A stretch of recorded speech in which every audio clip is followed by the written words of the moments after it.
പൊതുവിൽ ഇത്രയും കാര്യം വളരെ വ്യക്തമാണ്, വിശുദ്ധ ഖുർആൻ്റെ കാര്യത്തിൽ വ്യക്തമാണ്. പക്ഷേ പൊതു മുസ്ലിങ്ങൾ ഈ ഒരു കാര്യത്തിൻ്റെ അടിസ്ഥാനത്തിൽ അദ്ദേഹം കൊല്ലപ്പെട്ടിട്ടില്ല, അല്ലെങ്കിൽ ക്രൂശിച്ച് കൊല്ലപ്പെട്ടിട്ടില്ല എന്നുള്ളതിൻ്റെ അടിസ്ഥാനത്തിൽ ഈസാ നബി അലൈഹി സ്വലാത്തു വസ്സലാം മരിച്ചിട്ടേ ഇല്ല എന്നുള്ളൊരു വാദം പറയാറുണ്ട്. വിശുദ്ധ ഖുർആനിൽ പലപ്പോഴും തന്നെ അദ്ദേഹം ഈസാ നബി അലൈഹി സ്വലാത്തു വസ്സലാം മരിച്ചിട്ടില്ല എന്നതിന് ഈ ഒരു കാര്യമാണ് വമാ ഖത്ലുഹു വമാ സ്വലബുഹു. അപ്പോൾ ഇത് സാധിച്ചിട്ടില്ല എന്ന് പറയുമ്പോൾ അതിൻ്റെ അർത്ഥം അദ്ദേഹം മരിച്ചിട്ടില്ല എന്നാണ് എടുക്കാറുള്ളത്. അള്ളാഹുവിൻ്റെ തന്നെ ഒരു നിയമമാണ് വിശുദ്ധ ഖുർആനിൽ തന്നെ അള്ളാഹു പറയുന്നത്, ലാ തസിറു വാസിറത്തും വിസ്റ ഉഖ്റ. ഒരു രീതിയിലും അനീതി പ്രവർത്തിക്കാത്ത അള്ളാഹുവിനെ സംബന്ധിച്ചിടത്തോളം ഇത്തരം കാര്യം പറയുന്നത് ഒരിക്കലും തന്നെ അതായത് ഇസ്ലാമിന് ഇങ്ങനത്തെ വിശ്വാസം എന്ന് പറഞ്ഞാൽ ഇസ്ലാം മുന്നോട്ട് വെക്കുന്ന അള്ളാഹുവിൻ്റെ കാഴ്ചപ്പാടിന് തന്നെ ഘടകവിരുദ്ധമായിട്ടുള്ള ഒരു സംഗതിയാണെന്നുള്ളതാണ്. ഇത് യഹൂദികളുടെ വാദം എന്ന് യഹൂദികൾ പറയുന്നത് തന്നെ അദ്ദേഹത്തിന് ദൈവത്തിൻ്റെ സാമീപ്യം കിട്ടിയിട്ടില്ല, അദ്ദേഹം ശബ്ദനാണ്, അദ്ദേഹത്തിന് ആത്മീയമായ ഉന്നത സ്ഥാനങ്ങൾ ലഭിച്ചിട്ടില്ല, ആത്മീയമായ ഉന്നത സ്ഥാനങ്ങൾ ലഭിക്കാൻ അദ്ദേഹത്തിന് യോഗ്യതയില്ല എന്നാണ് യഹൂദികൾ. ഈസാ നബി മരിച്ചിട്ടില്ല എന്നുള്ളതിന് തെളിവില്ല എന്ന് മാത്രമല്ല, മരിച്ചു എന്നുള്ളതിനും കൃത്യമായ തെളിവ് നമുക്ക് ഖുർആനിൽ ലഭിക്കുന്നുണ്ട് എന്നുള്ളതാണ്. ഈ ആയത്തിൻ്റെ അർത്ഥം, പരാമർശിക്കപ്പെട്ടിരിക്കുന്ന ആയത്തിൻ്റെ അർത്ഥം ഒരിക്കലും തന്നെ എല്ലാ അഹ്ലെ കിതാബും ഈസാ നബിയുടെ മരണത്തിന് മുമ്പ് അദ്ദേഹത്തിൽ വിശ്വസിക്കും എന്നുള്ളതല്ല. പ്രവാചകന്മാരുടെ സുന്നത്തിന് അല്ലെങ്കിൽ പ്രവാചകന്മാരുടെ ആ ഒരു ചര്യയ്ക്ക് എതിരാകുക, വിശുദ്ധ ഖുർആൻ്റെ ഇത്രയും നേരം വിശദീകരിച്ച് വിശുദ്ധ ഖുർആൻ്റെ ഓരോ കാര്യത്തിനും എതിരാകുക എന്ന് പറയുമ്പോൾ ഒരിക്കലും തന്നെ അതിന് അക്ഷരാർത്ഥത്തിൽ എടുക്കാൻ കഴിയൂല എന്നുള്ളതാണ്. അസ്സലാമു അലൈക്കും വറഹ്മത്തുള്ളാഹി. കുറച്ച് ദിവസങ്ങൾക്ക് മുമ്പ് അൺമാസ്കിംഗ് അനോമലീസ് എന്ന് പറഞ്ഞ ചാനലിൽ ഈസാ നബി അലൈഹി സ്വലാത്തു വസ്സലാമിനെ സംബന്ധിച്ച്, അതായത് യേശു ക്രിസ്തുവിനെ സംബന്ധിച്ച് ഒരു വീഡിയോ വന്നിരുന്നു. അദ്ദേഹത്തിൻ്റെ ജീവിതവും അതുപോലെ തന്നെ പ്രത്യേകിച്ച് അദ്ദേഹത്തിൻ്റെ രണ്ടാം വരവുമായി ബന്ധപ്പെട്ടിട്ടുള്ള ഇസ്ലാമിൻ്റെ പെർസ്പെക്റ്റീവ് എന്താണ്. നമുക്കറിയാം ഈസാ നബി അലൈഹി സ്വലാത്തു വസ്സലാം എന്ന് പറഞ്ഞാൽ ഒരുപാട് പ്രത്യേകിച്ച് യഹൂദമതം, ക്രിസ്തുമതം, ഇസ്ലാം ഈ മൂന്ന് മതങ്ങളുമായി ബന്ധപ്പെട്ട് നിൽക്കുന്ന ഒരു ഫിഗറാണ്, ഒരു വ്യക്തിത്വമാണ്. അപ്പോൾ ഈ വിഷയവുമായി ബന്ധപ്പെട്ട് ഇസ്ലാമിൻ്റെ വിശ്വാസം, ഇസ്ലാമിൻ്റെ പെർസ്പെക്റ്റീവ് എന്താണ് എന്നാണ് ആ ഒരു വീഡിയോയിൽ അവർ വിശദീകരിക്കുന്നത്. ഇതിൽ നമ്മൾ പരിശോധിക്കുകയാണെങ്കിൽ ഇസ്ലാമിൻ്റെ ഫണ്ടമെൻ്റൽസ് ആയിട്ടുള്ള വിശുദ്ധ ഖുർആനും അതുപോലെ തന്നെ വിശുദ്ധ ഖുർആനിന് അനുസൃതമായിട്ടുള്ള ഹദീസുകളും അതിൻ്റെയൊക്കെ വെളിച്ചത്തിൽ നോക്കുമ്പോൾ എത്രത്തോളം ഈ പറഞ്ഞ കാര്യങ്ങൾ, ഇതിൽ പറയപ്പെട്ടിട്ടുള്ള കാര്യങ്ങൾ ഇസ്ലാമുമായിട്ട് ബന്ധമുള്ളതാണ് എന്നുള്ളതാണ് നമുക്ക് മനസ്സിലാക്കാൻ പറ്റുക. ഈസാ നബി അലൈഹി സ്വലാത്തു വസ്സലാം അഥവാ യേശു ക്രിസ്തു എന്ന് പറയുന്നത് ഇന്ന് ലോകത്ത് നിലവിലുള്ള 3 പ്രബല മതങ്ങളുമായിട്ട് അല്ലെങ്കിൽ 3 സെമിറ്റിക് മതങ്ങളുമായിട്ട് അഭേദ്യമായ ബന്ധം വെച്ച് പുലർത്തുന്ന ഒരു വ്യക്തിത്വമാണ്. ഈസാ നബി അലൈഹി സ്വലാത്തു വസ്സലാമിനെ, യേശു ക്രിസ്തുവിനെ യഹൂദികൾ കാണുന്നത് ഒരു രൂപത്തിലാണ്, ക്രിസ്ത്യാനികൾ മറ്റൊരു രൂപത്തിലാണ്, ഇസ്ലാമികമായിട്ടുള്ള അദ്ദേഹത്തിനെ കുറിച്ചുള്ള കാഴ്ചപ്പാട് മറ്റൊന്നാണ്. അപ്പോൾ ഇതിൽ യഹൂദികൾ വിശ്വസിക്കുന്നത്, യഥാർത്ഥത്തിൽ യഹൂദികൾക്ക് വാഗ്ദാനം ചെയ്യപ്പെട്ട ആളാണ് ഈസാ നബി അലൈഹി സ്വലാം, മസീഹാണ്. അവർക്ക് വാഗ്ദത്തം ചെയ്യപ്പെട്ട മഷീഹയാണ് ഈസാ നബി അലൈഹി സ്വലാം. പക്ഷേ യഹൂദികൾ പറയുന്നത് ഈസാ നബി അലൈഹി സ്വലാത്തു വസ്സലാം നഊദുബില്ല കള്ളപ്രവാചകനായിരുന്നു, വ്യാജവാദിയായിരുന്നു, നഊദുബില്ല വ്യഭിചാര സന്തതിയായിരുന്നു. അതുകൊണ്ട് വ്യാജവാദിയായ ഈസാ നബി അലൈഹി സ്വലാമിനെ, യേശു ക്രിസ്തുവിനെ ഞങ്ങൾ കുരിശിൽ തറച്ചു കൊന്നിരിക്കുന്നു എന്നുള്ളതാണ് അവരുടെ വിശ്വാസം. മറുഭാഗത്ത് ക്രിസ്ത്യാനികൾ പറയുന്നത് അദ്ദേഹം മുഴുവൻ മനുഷ്യരുടെയും പാപങ്ങൾ ഏറ്റെടുത്തു. അത് മനുഷ്യർ ജന്മജന്മാന്തരങ്ങളായി പാപം പേറുന്നവരാണ്. ഈ പാപത്തിന് മോചനമായി ദൈവം തൻ്റെ പുത്രനെ ഭൂമിയിലേക്ക് അയക്കുകയും, മറിയമിലൂടെ പുത്രനെ ഭൂമിയിലേക്ക് അയക്കുകയും, ആ പുത്രൻ ജനിക്കുകയും മുഴുവൻ മാനവരാശിയുടെയും പാപങ്ങൾ ഏറ്റെടുത്തുകൊണ്ട് കുരിശിൽ മരിച്ച് പാപത്തിന് അദ്ദേഹം പരിഹാരമായിരിക്കുകയും ചെയ്തിരിക്കുന്നു. അപ്പോൾ ആ കുരിശു മരണത്തിൽ ഒരാൾ വിശ്വസിച്ച് കഴിഞ്ഞാൽ അയാളുടെ പാപങ്ങൾ എല്ലാം തന്നെ പൊറുക്കപ്പെടും എന്നുള്ളതാണ് ക്രിസ്ത്യാനികളുടെ വിശ്വാസം. ഇതിൽ നിന്ന് തികച്ചും വ്യത്യസ്തമായ ഒരു കാഴ്ചപ്പാടാണ് ഇസ്ലാം മുന്നോട്ട് വെക്കുന്നത്. ഇസ്ലാം പറയുന്നത് ഈസാ നബി അലൈഹി സ്വലാത്തു വസ്സലാം ബനി ഇസ്രായേലർക്ക് വാഗ്ദാനം ചെയ്യപ്പെട്ട മസീഹായിരുന്നു, ബനി ഇസ്രായേലിലേക്ക് ഇറക്കപ്പെട്ട പ്രവാചകനായിരുന്നു. വിശുദ്ധ ഖുർആൻ തന്നെ അദ്ദേഹത്തെക്കുറിച്ച് പറയുന്നുണ്ട്, റസൂലൻ ഇല ബനി ഇസ്രായേൽ, അദ്ദേഹം ബനി ഇസ്രായേലർക്ക് അയക്കപ്പെട്ട പ്രവാചകനായിരുന്നു. എന്ന് മാത്രമല്ല അദ്ദേഹം മറ്റ് പ്രവാചകന്മാരെ പോലെ മനുഷ്യനായ ഒരു പ്രവാചകനായിരുന്നു, സാത്വികനായിരുന്നു. അദ്ദേഹത്തിൻ്റെ അമ്മയെക്കുറിച്ച്, യേശുക്രിസ്തുവിൻ്റെ അമ്മയെക്കുറിച്ച് ജൂതന്മാരുടെ വാദങ്ങളെല്ലാം തെറ്റാണ്. അങ്ങേയറ്റം പരിശുദ്ധയായ ഒരു വനിതയായിരുന്നു ഹസ്രത്ത് മറിയം അലൈഹിസ്സലാം. അതേപോലെ തന്നെ അദ്ദേഹവും തൻ്റെ സാത്വികമായ ജീവിതം നയിച്ച ഒരു വ്യക്തിത്വമായിരുന്നു ഈസാ നബി അലൈഹി സ്വലാത്തു വസ്സലാം എന്നുള്ളതാണ്. അപ്പം അങ്ങനെ അദ്ദേഹം ഈ ലോകത്ത് വരികയും തൻ്റെ ദൗത്യം പൂർത്തിയാക്കുകയും ചെയ്തു എന്നുള്ളതാണ്. അങ്ങനെ മനുഷ്യനായ ഒരു പ്രവാചകനായിരുന്നു ഈസാ നബി അലൈഹി സ്വലാത്തു വസ്സലാം എന്നാണ്. പക്ഷേ വിശുദ്ധ ഖുർആൻ ക്രിസ്ത്യാനികളുടെയും യഹൂദികളുടെയും ഈ രണ്ട് വാദത്തെയും അതിശക്തമായ നിലയിൽ ഖണ്ഡിക്കുന്നുണ്ട്. അതായത് യഹൂദികളുടെ വാദവും തെറ്റാണ്. അതായത് അദ്ദേഹം, കാരണം യഹൂദികളുടെ വാദം തെറ്റാണ് എന്ന് പറയാനുള്ള കാരണം ബൈബിളിൽ, അതായത് പഴയ നിയമത്തിൽ പറഞ്ഞിട്ടുണ്ട്, കുരിശിൽ മരിക്കുന്നവൻ ശപിക്കപ്പെട്ടവൻ, മരത്തിൽ തൂങ്ങുന്നവൻ ശപിക്കപ്പെട്ടവൻ. അപ്പോൾ അതുകൊണ്ട് തന്നെ യഹൂദികൾ പറയുന്നത് ഈസാ നബി അലൈഹി സ്വലാത്തു വസ്സലാം നൗസുബില്ല കള്ളപ്രവാചകനായിരുന്നു, അതുകൊണ്ട് അദ്ദേഹത്തെ ഞങ്ങൾ കുരിശിൽ തറച്ചു കൊന്നിരിക്കുന്നു, അതുകൊണ്ട് അദ്ദേഹം ശപ്തനാണ്. അതുപോലെ തന്നെ കള്ളപ്രവാചകൻ കൊല്ലപ്പെടും എന്നും തൗറാത്തിൽ പറഞ്ഞിട്ടുണ്ട്. അപ്പോൾ അതിൻ്റെ അടിസ്ഥാനത്തിൽ അദ്ദേഹം കള്ളപ്രവാചകനായിരുന്നു, അതുകൊണ്ട് അദ്ദേഹം കൊല്ലപ്പെട്ടിരിക്കുന്നു, അല്ലാതെ അദ്ദേഹത്തെ വധിച്ച് കളഞ്ഞിരിക്കുന്നു എന്ന് യഹൂദികൾ പറയുന്നു. അപ്പോൾ വിശുദ്ധ ഖുർആൻ അതിശക്തമായ നിലയിൽ ഇവർക്കിത് സാധിച്ചിട്ടില്ല, കൊല്ലാനും സാധിച്ചിട്ടില്ല, ക്രൂശിച്ചു കൊല്ലാനും സാധിച്ചിട്ടില്ല എന്ന് വിശുദ്ധ ഖുർആൻ. അതുപോലെ തന്നെ ക്രിസ്ത്യാനികളുടെ വാദത്തെ അതുപോലെ തന്നെ ക്രിസ്ത്യാനികളുടെ വാദം, അതായത് പാപം ഏറ്റെടുത്തുകൊണ്ട് കുരിശിൽ മരിച്ചിരിക്കുന്നു എന്നുള്ള വാദം, കുരിശിലും മരിച്ചിട്ടില്ല.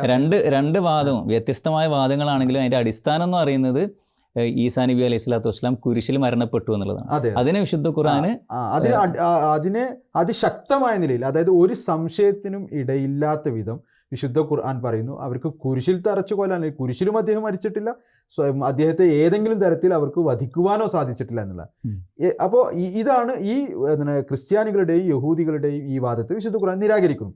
പക്ഷേ അദ്ദേഹത്തെ കുരിശിൽ തറച്ചു കൊന്നിട്ടില്ല എന്ന് പറയുകയും അദ്ദേഹത്തെ വധിക്കാനും അവർക്ക് സാധിച്ചിട്ടില്ല എന്ന് പറഞ്ഞാൽ അദ്ദേഹം മരിച്ചിട്ടേ ഇല്ല എന്ന് അതിനർത്ഥമില്ല. അതാണ് ഇവിടെ പൊതുവിൽ ഇത്രയും കാര്യം വളരെ വ്യക്തമാണ്, വിശുദ്ധ ഖുർആന്റെ കാര്യത്തിൽ വ്യക്തമാണ്. പക്ഷെ പൊതു മുസ്ലിങ്ങൾ ഈ ഒരു കാര്യത്തിൻ്റെ അടിസ്ഥാനത്തിൽ അദ്ദേഹം കൊല്ലപ്പെട്ടിട്ടില്ല അല്ലെങ്കിൽ ക്രൂശിച്ച് കൊല്ലപ്പെട്ടിട്ടില്ല എന്നുള്ളതിൻ്റെ അടിസ്ഥാനത്തിൽ ഈസാ നബി അലൈഹി സ്വലാത്തു വസ്സലാം മരിച്ചിട്ടേ ഇല്ല എന്നുള്ളൊരു വാദം പറയാറുണ്ട്. അപ്പോൾ അതിന് എന്തെങ്കിലും തെളിവ്, ഏതെങ്കിലും രീതിയിലുള്ള തെളിവ് വിശുദ്ധ ഖുർആൻ, കാരണം ഇസ്ലാമിൻ്റെ എല്ലാ വിശ്വാസത്തിൻ്റെയും അടിസ്ഥാനം എന്ന് പറയുന്നത് ഖുർആനാണ്. അപ്പോൾ വിശുദ്ധ ഖുർആനിൽ ഈസാ നബി അലൈഹി സ്വലാത്തു വസ്സലാം മരിച്ചിട്ടില്ല, ഇന്നും ജീവിച്ചിരിപ്പുണ്ട് എന്നുള്ള രീതിയിലുള്ള എന്തെങ്കിലും തെളിവ്, എന്തെങ്കിലും പരാമർശം നമുക്ക് കാണാൻ പറ്റുമോ?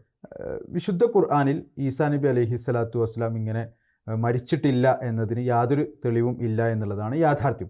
പക്ഷെ പലപ്പോഴും തന്നെ ഈ കാര്യം പറയുന്നവർ, ജീവിച്ചിരിപ്പുണ്ട് എന്ന് പറയുന്ന ആളുകൾ പറയാറുള്ളത് വിശുദ്ധ ഖുർആനിൽ വമാ ഖത്തലുഹു വമാ സ്വലബുഹു എന്ന് പറഞ്ഞിട്ടുണ്ടല്ലോ എന്നുള്ളതാണ്. അതായത് ഈസാ നബി അലൈഹി സ്വലാത്തു വസ്സലാമിനെ യഹൂദികൾക്ക് വധിക്കാനും സാധിച്ചിട്ടില്ല, അദ്ദേഹത്തെ കുരിശിൽ തറച്ച് കൊല്ലാനും സാധിച്ചിട്ടില്ല എന്ന് പറയുന്നു. അപ്പോൾ കുരിശിൽ തറച്ച് കൊല്ലാനും സാധിച്ചിട്ടില്ല, അദ്ദേഹത്തെ വധിക്കാനും സാധിച്ചിട്ടില്ല എന്നതിൻ്റെ അർത്ഥം അദ്ദേഹം മരിച്ചിട്ടേ ഇല്ല എന്നുള്ളതല്ല. ഇപ്പോൾ റസൂലുള്ളാഹി സ്വല്ലല്ലാഹു അലൈഹി വസല്ലമയെ കുറിച്ച് പറയാം. റസൂലുള്ളാഹി സ്വല്ലല്ലാഹു അലൈഹി വസല്ലമയെ നമ്മൾ പറയുകയാണ്, ഇപ്പോൾ റസൂലുള്ളാഹി സ്വല്ലല്ലാഹു അലൈഹി വസല്ലമയെ കുരിശിൽ തറച്ച് കൊന്നിട്ടില്ല, മരിച്ചിട്ടുമില്ല എന്ന് പറഞ്ഞാൽ അതിൻ്റെ അർത്ഥം റസൂൽ മരിച്ചിട്ടില്ല എന്നുള്ളതാണ്. ഇതേപോലെ ഏതൊരാളെ കുറിച്ച് നമ്മൾ പറയുകയാണെങ്കിലും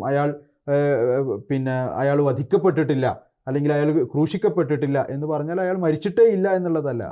ഇപ്പൊ ഇതേപോലെ ഈസാ നബി അലൈഹി സ്വലാത്തു വസ്സലാം കൊല്ലാനും സാധിച്ചിട്ടില്ല, വധിക്കാനും സാധിച്ചിട്ടില്ല, ക്രൂശിച്ചു കൊല്ലാനും സാധിച്ചിട്ടില്ല എന്നതിൻ്റെ അർത്ഥം അദ്ദേഹം മരിച്ചിട്ടേ ഇല്ല എന്നുള്ളതല്ല. അദ്ദേഹം അങ്ങനെ മരിച്ചിട്ടില്ല എന്നതിന് വിശുദ്ധ ഖുർആനിലോ റസൂലുള്ളാഹി സ്വല്ലല്ലാഹു അലൈഹി വസല്ലം തിരുമേനിയുടെ തിരുസുന്നത്തിലോ സഹീഹായ ഹദീസുകളിലോ യാതൊരു തെളിവും ഇല്ല എന്നുള്ളതാണ്. അപ്പോൾ നമ്മൾ ചോദിക്കുകയാണ് അപ്പോൾ ഈസാ നബി അലൈഹി സ്വലാം മരിച്ചതിന് തെളിവ് എന്താണ് എന്ന് ചോദിച്ചു കഴിഞ്ഞാൽ നമ്മൾ തന്നെ പറയുന്നതാണ് 1,24,000 പ്രവാചകന്മാർ വന്നിട്ടുണ്ടെന്ന് പറഞ്ഞു. ഈ 1,24,000 പ്രവാചകന്മാർ മരിച്ചതിന് നമ്മൾ അതിൽ തെളിവുണ്ടോ? എല്ലാവരെ കുറിച്ചും നമ്മൾ വിശ്വസിക്കാൻ അവർ മരിച്ചുപോയി. ഒരു ആയുസ് മനുഷ്യൻ ജീവിച്ച് മരിച്ചു പോവുക എന്നുള്ളത് ഒരു പ്രകൃതിപരമായിട്ടുള്ള നിയമമാണ്. ഇനി ഈ പ്രകൃതി നിയമത്തിന് വിരുദ്ധമായിട്ടൊരു കാര്യം സംഭവിച്ചിട്ടുണ്ടെങ്കിൽ അതിനാണ് തെളിവ് വേണ്ടത്. അപ്പോൾ ഒരാൾ പറയുകയാണ് ഈസാ നബി അലൈഹി സ്വലാം 2000 വർഷം മുമ്പ് വന്ന ഈസാ നബി അലൈഹി സ്വലാം ഇന്നും ജീവിച്ചിരിപ്പുണ്ട് എന്ന് പറഞ്ഞാൽ അതിനാണ് തെളിവ് വേണ്ടത്. ഇപ്പം എൻ്റെ ഒരു മുതുമുത്തച്ഛൻ ഒരു 200-300 കൊല്ലം മുമ്പ് ജീവിച്ചിരുന്ന എൻ്റെ ഒരു മുതുമുത്തച്ഛൻ ജീവിച്ചിരിപ്പുണ്ട് എന്ന് പറഞ്ഞു കഴിഞ്ഞാൽ ഞാനാണ് തെളിവ്. അങ്ങനെ ഒരാൾ ജീവിച്ചിരിപ്പുണ്ടത് എവിടെയാണ് തെളിവ്? അങ്ങനെ ഒരാൾ ജീവിച്ചിരിപ്പുണ്ടെങ്കിൽ അത് പറയുന്ന ആളുകളാണ് ജീവിച്ചിരിക്കുന്നതിന് തെളിവ് കൊണ്ടുവരേണ്ടത്. ശരിക്കും പ്രത്യേകിച്ച് ഖുർആനിൽ ഇത്രയും വലിയൊരു സംഭവം, അതായത് അള്ളാഹുവുമായി ബന്ധപ്പെട്ട് പറയുമ്പോൾ അള്ളാഹു തൻ്റെ പ്രവാചകന്മാരോട് എങ്ങനെയാണ് ഇടപഴകുന്നത് നമുക്കറിയാം. ഒരുപാട് പ്രവാചകന്മാർ വന്നിട്ടുണ്ട്. പ്രവാചകന്മാർക്കെല്ലാം തന്നെ പല രീതിയിലുള്ള ബുദ്ധിമുട്ടുകളും കഷ്ടതകളും ശത്രുതയും ഒക്കെ അനുഭവിക്കേണ്ടി വന്നിട്ടുണ്ട്. അപ്പോൾ മറ്റൊരു പ്രവാചകനോടും അള്ളാഹു എടുത്തിട്ടില്ലാത്ത ഒരു സമീപനം ഈസാ നബി അലൈഹി സ്വലാത്തു വസ്സലാമിനോട് എത്രത്തോളം എന്ന് വെച്ചാൽ അള്ളാഹുവിന് ഏറ്റവും പ്രിയപ്പെട്ട പ്രവാചകനെ നമ്മളൊക്കെ മുസ്ലിങ്ങളൊക്കെ തന്നെ അടിയുറച്ച് വിശ്വസിക്കുന്ന മുഹമ്മദ് നബി സല്ലല്ലാഹു അലൈഹി വസല്ലം, അള്ളാഹുവിൻ്റെ ഏറ്റവും പ്രിയങ്കരനായ പ്രവാചകനായിട്ടുള്ള മുഹമ്മദ് നബി സല്ലല്ലാഹു അലൈഹി വസല്ലത്തിന് പോലും ഒരുപാട് കഷ്ടതകൾ അനുഭവിക്കേണ്ടി വന്നപ്പോഴും അള്ളാഹു എടുത്തിട്ടില്ലാത്തൊരു സമീപനം ഈസാ നബി അലൈഹി സ്വലാത്തു വസ്സലാമിനെ സംബന്ധിച്ച് അള്ളാഹു എടുത്തിട്ടുണ്ടെങ്കിൽ വിശുദ്ധ ഖുർആൻ അതിനെക്കുറിച്ച് എന്തെങ്കിലും പറയണ്ട. അപ്പം ഒരു സ്ഥലത്തും ഇതുമായി ബന്ധപ്പെട്ട് യാതൊരു തെളിവും ഈസാ നബി അലൈഹി സ്വലാം മരിച്ചിട്ടില്ല എന്നുള്ളതിനുള്ളത് നമുക്ക് കിട്ടുന്നില്ല എന്നുള്ളതാണ് ചുരുക്കി പറയുകയാണെങ്കിൽ ഇതിൽ പറയാനുള്ളത്. പിന്നെ മറ്റൊരു കാര്യം ഇതേ വിഷയമായിട്ടുള്ളതെന്ന് പറഞ്ഞാൽ ഈ വീഡിയോയിലും അവർ പറയുന്നുണ്ട്, പൊതുവിൽ പൊതു മുസ്ലിങ്ങൾ പറയുന്ന ഒരു കാര്യമാണ്. അതായത് അവിടെ യഥാർത്ഥത്തിൽ സംഭവിച്ചതെന്ന് പറഞ്ഞാൽ ഈസാ നബിയെ അവർ യഹൂദികൾ കൊല്ലാൻ ശ്രമിച്ചു, കുരിശിൽ തറച്ചു കൊല്ലാൻ ശ്രമിച്ചു. പക്ഷേ അള്ളാഹു ഈസാ നബിയെ പോലെ മറ്റൊരാളെ ഒരു സബ്സ്റ്റിറ്റ്യൂട്ടായിട്ട് വേറൊരാളെ വെച്ച് അവരിതൊന്നും അറിയാതെ ആ വ്യക്തിയാണ് കൊന്നത് എന്നുള്ളത്. ഈ ഒരു കാര്യത്തിന് വിശുദ്ധ ഖുർആനിൽ എന്തെങ്കിലും തെളിവുണ്ട്? കാരണം ഇതൊക്കെ നമ്മൾ നോക്കുന്നത് എന്താണെന്ന് വെച്ചാൽ ഈ ഒരു ഇസ്ലാമിക് പെർസ്പെക്റ്റീവിലുള്ള കാര്യങ്ങൾ വിശദീകരിച്ചു എന്ന് പറയുമ്പോൾ ഇസ്ലാമിക് പെർസ്പെക്റ്റീവിൽ അല്ലെങ്കിൽ ഇസ്ലാമിൻ്റെ ഫണ്ടമെൻ്റൽ ആയിട്ടുള്ള സോഴ്സസിൽ എത്രത്തോളം ഇതിന് തെളിവുകളുണ്ട് എന്നുള്ളതാണ്. അപ്പോൾ ഈ ഒരു കാര്യത്തിന് എന്തെങ്കിലും തെളിവ് നമുക്ക് ഖുർആനിലോ മറ്റോ കാണാൻ സാധിക്കുമോ? വിശുദ്ധ ഖുർആനിൽ ഇപ്പോൾ ഈ കാര്യങ്ങൾ പറയുമ്പോൾ അത് നേരത്തെ പറഞ്ഞതുപോലെ അത് ഇസ്ലാമികമായിട്ടുള്ള കാഴ്ചപ്പാടാണ് ഞാൻ പറയുന്നത് എന്ന് പറഞ്ഞുകൊണ്ട് വേറൊരാളെ, ഈസാ നബി അലൈഹി സ്വലാത്തു വസ്സലാമിന് പകരം വേറെ ഒരാളെ കുരിശിൽ തറച്ചു കൊന്നു എന്ന് പറയുന്നത് അത് ഇസ്ലാമിക അധ്യാപനങ്ങളെ എത്രമാത്രം പരിഹാസ്യമാക്കുന്ന ഒന്നാണ്. അപ്പോൾ നമ്മൾ ആ സന്ദർഭം, ആ സാഹചര്യം ഒന്ന് ഭാവനയിൽ കൊണ്ടുവന്ന് നമ്മളൊന്ന് നോക്കുക. അപ്പോൾ ഈസാ നബി അലൈഹി സ്വലാത്തു വസ്സലാമിന് പകരം വേറൊരാളെ കുരിശിലേറ്റാൻ വേണ്ടി പോവുകയാണ്. ഏറ്റവും ചുരുങ്ങിയത് അയാളെങ്കിലും ഒന്ന് പറയില്ലേ, നിങ്ങൾക്ക് ആളെ തെറ്റിപ്പോയി, ഞാനല്ല, ഈ നിങ്ങൾ ഉദ്ദേശിക്കുന്ന ആൾ വേറെയാണ്, അയാളെ നിങ്ങൾക്ക് പിടിക്കാൻ കിട്ടില്ല, അയാളെങ്കിലും ഒന്ന് പറയണല്ലോ. പിന്നെ അതുപോലെ തന്നെ അവിടെയുള്ള ആളുകൾക്ക് അറിയും യേശു ക്രിസ്തു ആരാണ്, നമ്മുടെ കൂടെ ഉള്ള ആൾ ആരാണ് എന്നൊക്കെ അറിയാം. പിന്നെ വളരെ പ്രധാനപ്പെട്ട ഒരു കാര്യം എന്ന് പറയുന്നത് ഇത്തരത്തിലുള്ള സാഹചര്യങ്ങൾ എല്ലാ പ്രവാചകന്മാർക്കും ഉണ്ടായിട്ടുണ്ട്. ഇപ്പോൾ റസൂലുള്ളാഹി സ്വല്ലല്ലാഹു അലൈഹി വസല്ലം ഹിജ്റത്ത് പോയത് എങ്ങനെയാണ്? അതുപോലെ തന്നെ തായിഫിൽ റസൂലുള്ളാഹി സ്വല്ലല്ലാഹു അലൈഹി വസല്ലമക്ക് സംഭവിച്ചതെന്നാണ്. അതുപോലെ ഇത്തരത്തിലുള്ള പ്രയാസങ്ങൾ ഉഹദ് യുദ്ധത്തിൽ, എല്ലാ യുദ്ധങ്ങളിലും, ഖന്തക്ക് യുദ്ധത്തിൽ, ബദർ യുദ്ധത്തിൽ പല സമയത്ത് യഹൂദികൾ കൊല്ലാൻ വേണ്ടി ശ്രമിച്ചു, വധിക്കാൻ വേണ്ടി ഈ റസൂലുള്ളാഹി സ്വല്ലല്ലാഹു അലൈഹി വസല്ലം ശ്രമിച്ചിട്ടുണ്ട്. ഈ സമയങ്ങളിലെല്ലാം അള്ളാഹ് രക്ഷപ്പെടുത്തിയിട്ടുണ്ട്. തീർച്ചയായിട്ടും വേറൊരാളെ മാറ്റിക്കൊണ്ട് അത് റസൂലുള്ളാഹിനെ രക്ഷപ്പെടുത്തിയിട്ടില്ലല്ലോ. അതേപോലെ തന്നെ ഇബ്രാഹിം നബി അലൈഹി സ്വലാമിനെ തീയിലിട്ട്, മൂസാ നബി അലൈഹി, ഇങ്ങനെ പ്രവാചക ചരിത്രം പരിശോധിച്ച് നോക്കിയാൽ നമുക്ക് കാണാൻ സാധിക്കും. അപ്പോൾ ഇത് എന്ന് പറയുന്നത് വേറൊരാളെ അള്ളാഹു അതിന് പകരം വേറൊരാളെ ആക്കി എന്ന് പറയുന്നത് എത്രമാത്രം അത് പരിഹാസ്യമായിട്ടുള്ള ഒരു കാര്യമാണ്. അള്ളാഹുവിൻ്റെ തന്നെ ഒരു നിയമമാണ് വിശുദ്ധ ഖുർആനിൽ തന്നെ അള്ളാഹു പറയുന്നത്, ലാ തസിറു വാസിറത്തും വിസ്റ ഉഖ്റ. അതായത് ഒരു വ്യക്തിയുടെ ഭാരം മറ്റൊരു വ്യക്തി ചുമക്കേണ്ടി വരില്ല. അതായത് ഒരാളുടെ കുറ്റത്തിനുള്ള അല്ലെങ്കിൽ ഒരാൾക്ക് പകരം വേറൊരാൾ എന്തെങ്കിലും ശിക്ഷയോ അല്ലെങ്കിൽ ബുദ്ധിമുട്ടോ അനുഭവിക്കുക എന്ന് പറയുന്നത് അള്ളാഹുവിനെ സംബന്ധിച്ചിടത്തോളം, അതായത് വേറെ ഏതെങ്കിലും നമ്മളെ ഭൗതികമായിട്ടുള്ള നിയമവ്യവസ്ഥയിൽ അങ്ങനെ എന്തെങ്കിലും ഒരാൾക്ക് പകരം വേറൊരാൾ വെക്കുക എന്ന് പറഞ്ഞാൽ വേറെ കാര്യം. പക്ഷേ ഒരു രീതിയിലും അനീതി പ്രവർത്തിക്കാത്ത അള്ളാഹുവിനെ സംബന്ധിച്ചിടത്തോളം ഇത്തരം കാര്യം പറയുന്നത് ഒരിക്കലും തന്നെ അതായത് ഇസ്ലാമിന് ഇങ്ങനത്തെ വിശ്വാസം എന്ന് പറഞ്ഞാൽ ഇസ്ലാം മുന്നോട്ട് വെക്കുന്ന അള്ളാഹുവിൻ്റെ കാഴ്ചപ്പാടിന് തന്നെ ഘടകവിരുദ്ധമായിട്ടുള്ള ഒരു സംഗതിയാണെന്നുള്ളതാണ്. പിന്നെ വേറൊന്നും കൂടി എന്ന് പറഞ്ഞാൽ ഇപ്പോൾ ശരിക്കും ഇനി വാദത്തിന് വേണ്ടിയിട്ട് അത്രയും എന്താ പറയുക ഇല്ലോജിക്കായിട്ടുള്ളൊരു കാര്യം അള്ളാഹു ചെയ്തു എന്ന് നമ്മൾ പറയുകയാണെങ്കിൽ തന്നെ മറ്റൊരാളെ കൊണ്ട് അവിടെ വെച്ചു. അപ്പോൾ യഹൂദികളെ സംബന്ധിച്ചിടത്തോളം അവർ ഈസാ നബിയെ കുരിശിൽ തറച്ചു കൊന്നു എന്ന് പറയുമ്പോൾ അപ്പോഴും ഒന്നും അള്ളാഹുവിനെ അവിടെ പേടി മാറിയിട്ടില്ല. അവിടുന്ന് ബാക്കിൽ നിന്ന് പിന്നെ ഈസാ നബിനെ മുകളിലേക്ക് ആകാശത്തേക്ക് ഉയർത്തിക്കൊണ്ട് പോകാന്ന് പറഞ്ഞാൽ അള്ളാഹു അതിന് തൊട്ട് ശേഷം പറയുന്നത് അള്ളാഹു ഹക്കീമാണെന്നാണ്, യുക്തിജ്ഞനാണെന്നാണ്. പക്ഷെ ഇതിൽ യാതൊരു ഹിക്മത്തും കാണാൻ കഴിയുന്നില്ല എന്നുള്ളതാണ് ഇതിലുള്ള വേറൊരു കാര്യം. അള്ളാഹുവിൻ്റെ അസ്തിത്വത്തിന് അല്ലെങ്കിൽ അള്ളാഹുവിനെ കുറിച്ച് വളരെ ഗുരുതരമായ ഒരു ആരോപണമാണിത്. അത് വേറൊരാളെ ആ സ്ഥാനത്ത് വെച്ചു എന്നുള്ളത്. കാരണം അള്ളാഹു അങ്ങേയറ്റം അള്ളാഹു കാരുണ്യത്തോടു കൂടി പ്രവർത്തിക്കുന്ന അള്ളാഹു ഒരു ഇതും ചെയ്യാത്ത ഒരാളെ ഇതിന് പകരമായിട്ട് യഹൂദികൾ കൊണ്ട് ചെയ്യിപ്പിച്ചു എന്ന് പറയും വളരെയധികം ഗുരുതരമായ ഒരു ആരോപണമാണ് അള്ളാഹുവിൻ്റെ മേൽ നടത്തുന്നത്. രണ്ടാമത്തെ കാര്യം എന്ന് പറയുന്നത് അറബി ഗ്രാമർ അറിയുന്ന ആളുകൾക്ക് അറിയാം, ഇവിടെ പ്രയോഗിച്ചിരിക്കുന്ന ഈ ഒരു വലാക്കിൻ ശുബ്ബിഹലഹും എന്നുള്ള കാര്യം അവർക്ക് അത് സദൃശീകരിക്കപ്പെടുകയാണ് ചെയ്തിരിക്കുന്നത് എന്നുള്ളതാണ് പറയുക. അപ്പോൾ അതിനെയാണ് ഈ പറയാറ് വേറെ ആളെ മാറ്റി അവിടെ കുരിശിലേറ്റി എന്ന് പറയുന്നത്.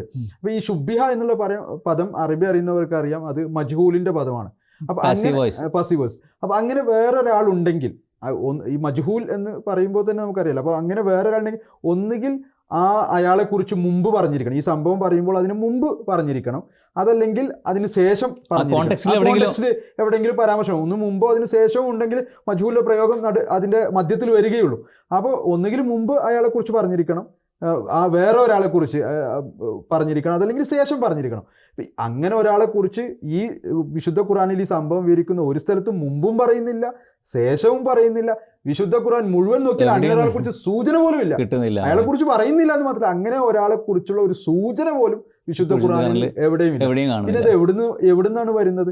അപ്പോൾ ഒരിക്കലും തന്നെ യാതൊരു ബന്ധവും ഇല്ലാത്ത വിശുദ്ധ ഖുർആന്റെ അധ്യാപനങ്ങൾക്ക് തികച്ചും വിരുദ്ധമായിട്ടുള്ള ഒന്നാണ് വേറെ ഒരാളെ അവിടെ കുരിശിലേറ്റി എന്ന് പറയുന്നത്. പിന്നെ ഇതുമായി ബന്ധപ്പെട്ട വേറൊരു പ്രധാനപ്പെട്ട വിഷയം വീഡിയോയിലും പരാമർശിക്കുന്നുണ്ട്. അതായത് ഈസാ അലൈഹി സ്വലാത്തു വസ്സലാമിനെ ആകാശത്തേക്ക് ഉയർത്തി എന്നുള്ള ഈ ഒരു പൊതുവിശ്വാസം ഉണ്ടല്ലോ. അപ്പോൾ അതിന് പൊതുവിൽ അതിന് കോട്ട് ചെയ്യാറില്ല എന്ന് പറഞ്ഞാൽ ഇതേ ആയത്തിന് തുടർന്ന് അള്ളാഹു പറയുന്ന ആ ഒരു വാചകമാണ് ബർ റഫഅഹുല്ലാഹു ഇലൈഹി, അള്ളാഹു ഈസാ നബിയെ അവങ്കിലേക്ക് ഉയർത്തി എന്നുള്ളത്. അപ്പോൾ ഇത് ശരിക്കും ഇതുകൊണ്ട് ഈസാ നബി അലൈഹി സ്വലാത്തു വസ്സലാം ആകാശത്തേക്ക് ഉയർന്നു എന്നുള്ളതിന് ഇതൊരു തെളിവാകുന്നുണ്ടോ ശരിക്കും?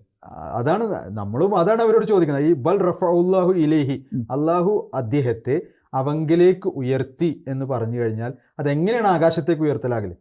അള്ളാഹു അവങ്കിലേക്ക് ഉയർത്തി എന്നാണ് പറയുന്നത്. അത് ആകാശത്തേക്ക് ഉയർത്തൽ, ഈ ആകാശം എന്നുള്ള വാക്ക് എവിടെ നിന്ന് വന്നു?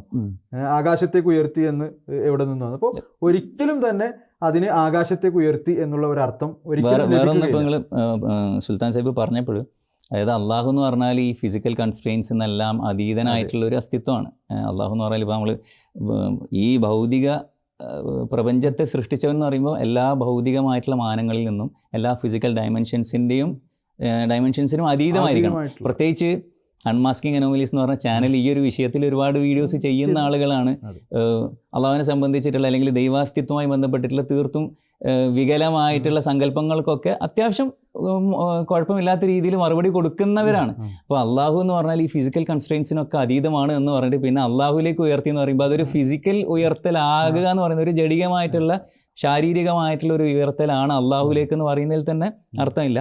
പിന്നെ പ്രത്യേകിച്ച് പറഞ്ഞ പോലെ തന്നെ അവിടെ എവിടെയും തന്നെ ആകാശം എന്നുള്ളത് പറയുന്നില്ല. പക്ഷേ ഈ റഫ എന്നുള്ള ഈ പദം നമ്മൾ നോക്കുകയാണെങ്കിൽ, ഖുറാനിൽ നോക്കുകയാണെങ്കിൽ ഈ റഫ എന്ന് പറഞ്ഞാൽ ശരിക്കും അങ്ങനെ ഒരു ആകാശത്തേക്കോ അല്ലെങ്കിൽ ഈ ശാരീരികമായിട്ടുള്ളൊരു ഉയർത്തൽ എന്നുള്ള നിലക്ക് എവിടെയെങ്കിലും, കാരണം റഫ ഒബ്വിയസ്ലി ഒരുപാട് സ്ഥലത്ത് ഉപയോഗിച്ചിട്ടുണ്ടാവുമല്ലോ, അങ്ങനെ എവിടെയെങ്കിലും കാണാൻ പറ്റുമോ? അല്ല, വിശുദ്ധ ഖുർആനിൽ ഈ പദം പല സ്ഥലങ്ങളിൽ ഉപയോഗിച്ചിട്ടുണ്ട്.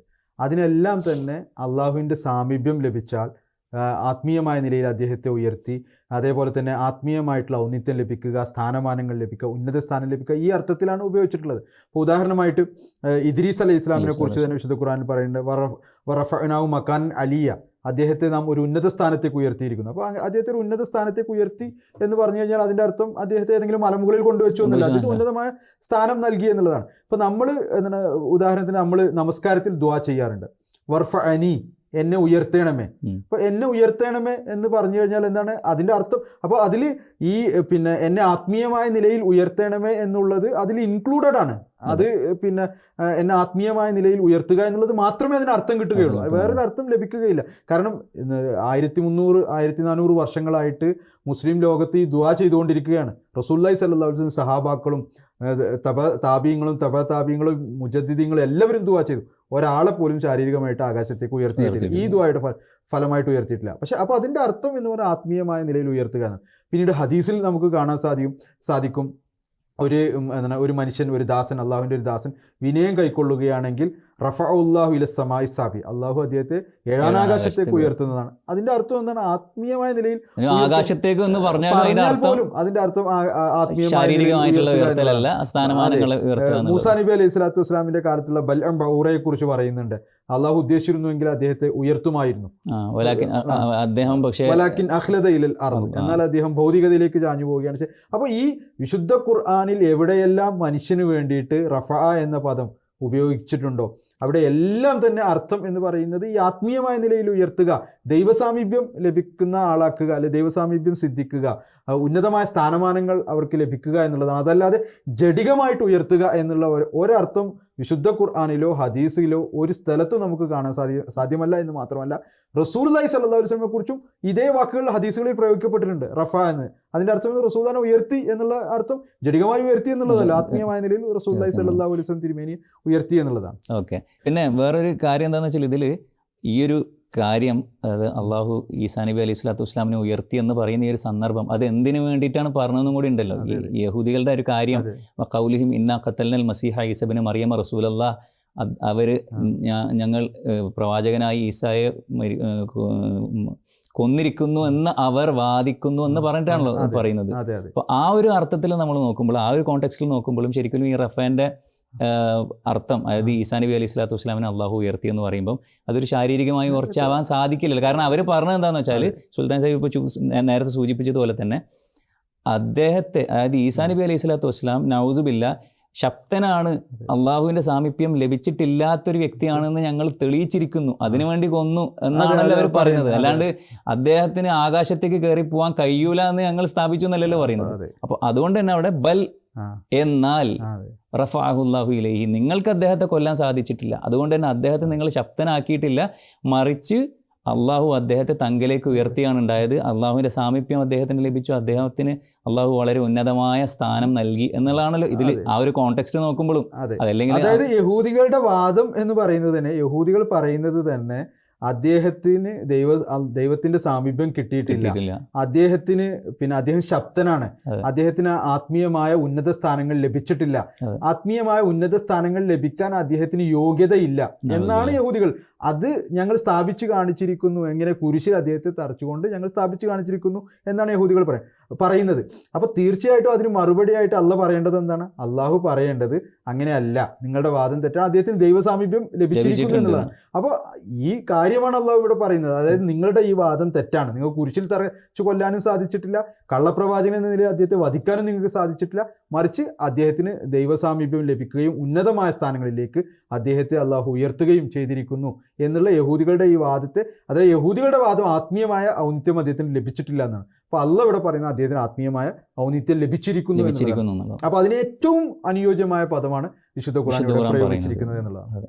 അപ്പോൾ ഇതൊക്കെ ഇത്ര കൃത്യമായി പറഞ്ഞിട്ടും വീണ്ടും ഇതെല്ലാം ഈസാ നബി ശാരീരികമായിട്ട് ഉയർത്തപ്പെട്ടു എന്നൊക്കെ പറയുന്നതിൻ്റെ ശരിയായ അർത്ഥം എന്ന് പറഞ്ഞാൽ ഇതേ ആയത്തിൽ അള്ളാഹു പിന്നെ പറയുന്നുണ്ടല്ലോ, ഇതിനെപ്പറ്റി അറിവില്ലാത്ത ആളുകൾ ഊഹത്തെയാണ് പിൻപറ്റുന്നത് എന്നുള്ളത്. അങ്ങനെയുള്ള ഊഹങ്ങളായിട്ട് ഇതിനെ കാണാൻ പറ്റുള്ളൂ. പിന്നെ മറ്റൊരു വിഷയം ഈ വീഡിയോയിൽ പറയുന്നത് ഇതേ വിഷയവുമായി ബന്ധപ്പെട്ട്, അതായത് ഈസാ നബി അലൈഹി സ്വലാത്തു വസ്സലാം ആകാശത്തേക്ക് ഉയർന്നു എന്നുള്ളതിന് ഒരു തെളിവായിട്ട് ഉദ്ധരിക്കുന്നൊരു ആയത്താണ് സൂറ ആൽ ഇംറാനിലുള്ള ആയത്ത്, യാ ഈസ ഇന്നി മുത്തവഫീക വറാഫിയൂക. അപ്പോൾ അതിൽ മുത്തവഫീക എന്ന് പറഞ്ഞാൽ അതിന് ഒരർത്ഥം പറയുന്നത് അള്ളാഹു ഞാൻ നിന്നെ പരിപൂർണമായും ഏറ്റെടുക്കുന്നവനാണ് എന്നുള്ളതാണ്. അപ്പോൾ മുത്തവഫീക എന്നുള്ളതിന് അങ്ങനെ ഒരു അർത്ഥമുണ്ട്. അതിൽ നിന്ന് ഈസാ നബി ആകാശത്തേക്ക് ഉയർന്നു എന്നുള്ള അങ്ങനെ വല്ല അർത്ഥവും മുത്തവഫീക്കൊക്കെ കിട്ടുന്നുണ്ട്. മുത്തവഫീക എന്നുള്ള പദം, ഈ ഒരു പദം വിശുദ്ധ ഖുർആനിൽ ഏകദേശം 10-25ഓളം സ്ഥലങ്ങളിൽ വ്യത്യസ്ത രൂപങ്ങളിൽ അത് ഉപയോഗിച്ചിട്ടുണ്ട്. അവിടെ എല്ലാം തന്നെ അള്ളാഹു കർത്താവും മനുഷ്യൻ കർമ്മം, അള്ളാഹു സബ്ജക്റ്റും മനുഷ്യൻ ഒബ്ജക്റ്റുമായിട്ട് വരുന്ന സമയങ്ങളിലെല്ലാം തന്നെ അത് ശരീരത്തിൽ നിന്ന് ആത്മാവിനെ വേർപ്പെടുത്തുക, മരണം അല്ലെങ്കിൽ ശരീരത്തിൽ നിന്ന് ആത്മാവിനെ വേർപ്പെടുത്തുക എന്നൊരർത്ഥമല്ലാതെ മൂന്നാമതൊരർത്ഥം ഒരു സ്ഥലത്തും നമുക്ക് കാണാൻ സാധ്യമല്ല എന്നുള്ളതാണ്.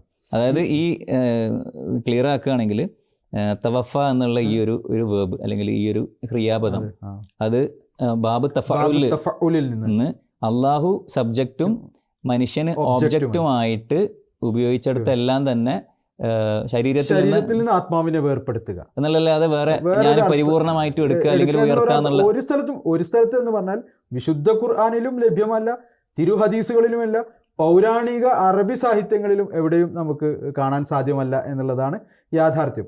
എന്ന് മാത്രമല്ല ഈ ഒരു വാക്ക് ഇപ്പോൾ വിശുദ്ധ ഖുർആൻ തന്നെ പ്രയോഗിച്ചിട്ടുണ്ട്. വിശുദ്ധ ഖുർആൻ ഈ വാക്ക് എങ്ങനെ പ്രയോഗിച്ചു എന്നാണ് നമ്മൾ നോക്കേണ്ടത്. വിശുദ്ധ ഖുർആൻ വതവഫന മഅൽ അബ്റാർ, ഞങ്ങളെ നല്ല ആളായിട്ട് നീ മരിപ്പിക്കണം, മരണം എന്നുള്ള അർത്ഥമാണ്. വതവഫന മുസ്ലിമൻ, അത് മുസ്ലിമായിട്ട് മരിപ്പിക്കണമേ.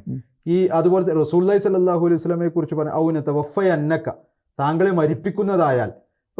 റസൂലുള്ളാഹിക്ക് വേണ്ടി ഇപ്പോൾ അതെന്താ ഏതർത്ഥത്തിലാണ് ഉപയോഗിച്ചത്? അപ്പം ഇങ്ങനെ വിശുദ്ധ ഖുർആനിൽ അധിക സ്ഥലങ്ങളിലും ഭൂരിഭാഗം സ്ഥലങ്ങളിലും വിശുദ്ധ ഖുർആനിൽ ഉപയോഗിച്ചിരിക്കുന്നത് ഈ പദം ഉപയോഗിച്ചിരിക്കുന്നത് നേരിട്ട് മരണം എന്നുള്ള തന്നെയാണ്. പിന്നെ നമ്മൾ പൊതുവെ മലയാളത്തിലും പറയുമല്ലോ അദ്ദേഹം വഫാത്തായി. ഈ വഫാത്ത് എന്ന് പറയുന്നത് ശരിക്കും ഇതേ ഈ തവഫ എന്നുള്ള ഇതേ പദത്തിന്റെ ഇതിൽ നിന്ന് വരുന്ന വാക്കാണല്ലോ വഫാത്ത് എന്നുള്ളത്. അപ്പോൾ ആ വഫാത്തായി നമ്മൾ മലയാളത്തിൽ പറയുന്നതൊക്കെ ഇതിൽ നിന്നുള്ള തന്നെയാണ്. പിന്നെ അത് മാത്രമല്ല, ഇപ്പം സുൽത്താൻ സാഹിബ് സൂചിപ്പിച്ചതുപോലെ തന്നെ ഖുർആനിലെ എല്ലാ സ്ഥലത്തും ഈ വന്നിടത്തെല്ലാം തന്നെ എല്ലാവരും ഇതിന് ഈ ഒരു അർത്ഥം തന്നെയാണ് വെക്കുന്നത്. രണ്ട് സ്ഥലത്താണ് ഈസാ നബി അലൈഹി സ്വലാത്തു വസ്സലാമിനെ സംബന്ധിച്ച് ഈ ഒരു വാക്ക് വന്നിട്ടുള്ളത്. ഒന്ന് ഇവിടെ പറഞ്ഞ സൂറ ആൽ ഇംറാനിലും അതുപോലെ തന്നെ മറ്റൊരു സ്ഥലത്ത് സൂറ മായിദയിലും. അപ്പോൾ ഇത് മുഹമ്മദ് നബി സല്ലല്ലാഹു അലൈഹി വസല്ലം എങ്ങനെ ഈ വാക്കിനെ എങ്ങനെ മനസ്സിലായത്, ഈസാ നബിയെ പറ്റി പറഞ്ഞതിന് മുഹമ്മദ് നബി സല്ലല്ലാഹു അലൈഹി വസല്ലം എങ്ങനെ മനസ്സിലാക്കി, അതുപോലെ തന്നെ മുഹമ്മദിൻ്റെ സഹാബാക്കൾ എങ്ങനെ മനസ്സിലാക്കി എന്ന് നോക്കിയാലും നമുക്ക് കാണാൻ പറ്റും ഇതിന് ഇത്തരത്തിലുള്ള മരണമെന്നല്ലാതെ വേറൊരു അർത്ഥം ഇല്ല എന്നുള്ളത്. ഇപ്പോൾ ഉദാഹരണത്തിന് സൂറ മാഇദയിൽ ഈസാ നബി അലൈഹി സ്വലാത്തു വസ്സലാം അള്ളാഹുമായിട്ടുള്ള ഒരു സംഭാഷണം, ഖിയാമത്ത് നാളിലെ ഒരു സംഭാഷണം പറയുന്നുണ്ട്. അള്ളാഹു ചോദിക്കും, അല്ലയോ ഈസ, നീയാണോ എന്നെ കൂടാതെ നിന്നെയും നിൻ്റെ മാതാവിനെയും ആരാധ്യരായിട്ട് സ്വീകരിക്കാൻ പറയുമെന്ന് പറയുമ്പോൾ ഈസാ നബി പറയുന്നുണ്ട്, ഞാൻ അങ്ങനെ പറഞ്ഞിട്ടില്ല, നീ എന്നോട് പറഞ്ഞത് മാത്രമേ ഞാൻ അവരോട് പറഞ്ഞിട്ടുള്ളൂ, ഞാൻ അവരുടെ ഇടയിൽ ഉണ്ടായിരുന്നിടത്തോളം കാലം ഞാൻ അവരുടെ മേൽ സാക്ഷിയായിരുന്നു. അപ്പോൾ കുന്തു അലൈഹിം ഷഹീദം മാ ദുംതു ഫീഹിം ഫലമ്മാ തവഫൈതനി, എന്നാൽ നീ എനിക്ക് വഫാത്ത് നൽകിയതിന് ശേഷം പിന്നെ നീ തന്നെയാണ് അവരുടെ മേൽനോട്ടത്തെക്കാരെന്ന് പറഞ്ഞ അതിൽ കിതാബു തഫ്സീർ, സഹീ ബുഖാരിയിൽ കിതാബു തഫ്സീറിൽ മുഹമ്മദ് നബിയുടെ ഒരു റിവായത്ത് വരുന്ന ഒരു ഹദീസ് വരുന്നുണ്ട്, അതായത് സല്ലല്ലാഹു അലൈഹി വസല്ലമയെ സംബന്ധിച്ചിട്ടുള്ള.